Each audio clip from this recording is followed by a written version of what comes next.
Hello class 6. I am Deepa. I am your Hindi teacher. Today is your topic वचन. आज हम एक वचन और बहुवचन के बारे में जानेंगे. वो कितने प्रकार के होते हैं वो सब मैंने इस चैप्टर में एक्सप्लेन कर दिया है. Okay. Hello dear all, welcome to our channel Smart Indian Model School. Smart Indian Model School present Smart Indian EduFun classes.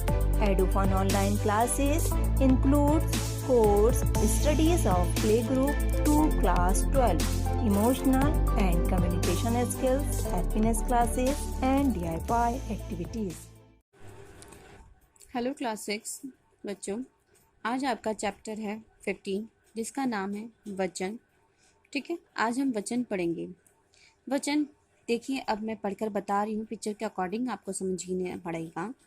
जैसे पेड़ पर चिड़िया बैठी है, बकरी घास चर रही है, कमरे की खिड़की खुली हुई है.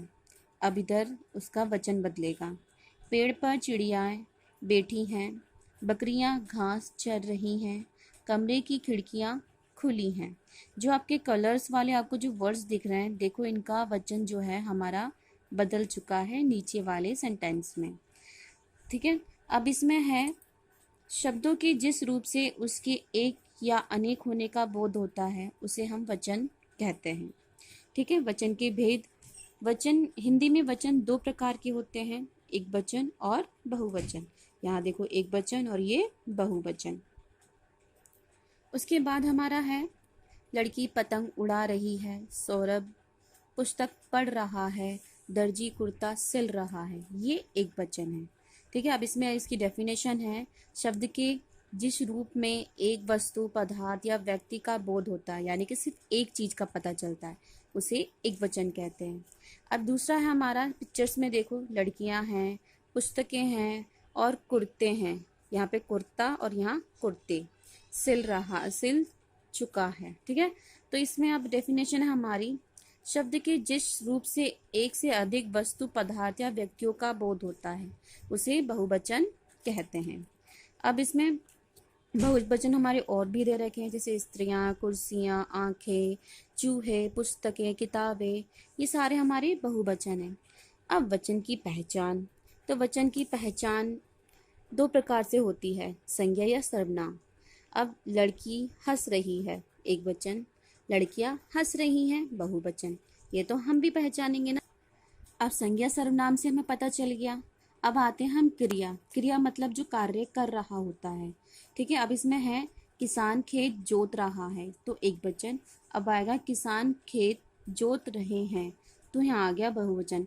यानी कि खेत जोत रहे हैं तो बहुत सारे खेत हो गए, और यहाँ खेत जोत रहा है तो एक किसान जोत रहा है, यहाँ पे बहुत सारे किसान जोत रहे हैं, तो बहुवचन.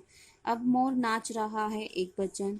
मोर नाच रहे हैं यानी कि बहुत सारे मोर हैं, तो बहुवचन. अब इसमें आता है वचन संबंधी कुछ नियम, यानी कि हमारे कुछ वर्ड ऐसे होते हैं जो एक वचन में ही रहते हैं, बहुवचन में नहीं बदलते, और कुछ ऐसे होते हैं जो सिर्फ बहुवचन के बहुवचन में ही रहते हैं. जैसे हमारा है सम्मान या आदर के लिए एक वचन के स्थान पर बहुवचन का प्रयोग होना, जिसे जिसे आदर्थ बहुवचन कहते हैं. जैसे मेरी माताजी कल आएंगी, तो यहाँ पर आदर के साथ, उन्हें सम्मान के साथ एक वचन पर के स्थान पर बहुवचन का प्रयोग हुआ है. गांधी जी राष्ट्रपिता कहलाते. गुरुजी घर आ गए. सुभाष चंद्र बोस सच्चे देशभक्त थे. ठीक है, ऐसे ही हमारे ये सारे हैं जिनका हमें उपयोग करना होता है, लेकिन इनका उपयोग सिर्फ एक शब्दों को चेंज करने के लिए ही ज़्यादा किया जाता है. अब उसके बाद बच्चों यहाँ पर एक वचन बहुवचन के आपके बहुत सारे शब्द दे रखे हैं जो आपकी बुक में पेज नंबर 95 पर हैं. अब हम चलते हैं एक्सरसाइज पर, क्योंकि ये आप सब भी रीड कर लेंगे. देखिए पेज नंबर 96 पर भी हमारे बहुवचन ही हैं. अब याद रखने के कारक चिन्ह, जैसे शत्रु ने, शत्रुओं ने, मजदूर को, मजदूरों को, इस टाइप से भी बहुवचन ओ, यो की अकॉर्डिंग चेंज होते हैं. हमने सीखा, तो हम इसमें देखते हैं कि क्या है. वचन एक या अनेक की संख्या का बोध कराता है. वचन के दो भेद होते हैं, एक वचन और बहुवचन. कुछ शब्द सदैव एक वचन में प्रयुक्त होते हैं, जैसे वर्षा, पानी, दूध, दही, आकाश। और कुछ सदैव बहुवचन में ही प्रयुक्त होते हैं, जैसे प्राण, हस्ताक्षर, दर्शन, आंसू आदि। आदर के लिए एक वचन में भी बहुवचन का प्रयोग होता है। बड़प्पन दिखाने में मैं की जगह हम का प्रयोग होता है। यदि आपको हमारा वीडियो अच्छा लगा हो तो आगे की वीडियो की नोटिफिकेशन प्राप्त करने के लिए कृपया बेल बटन दबाएं और चैनल सब्सक्राइब करना ना भूलें। Please subscribe our channel of Edufun classes. Thank you for watching.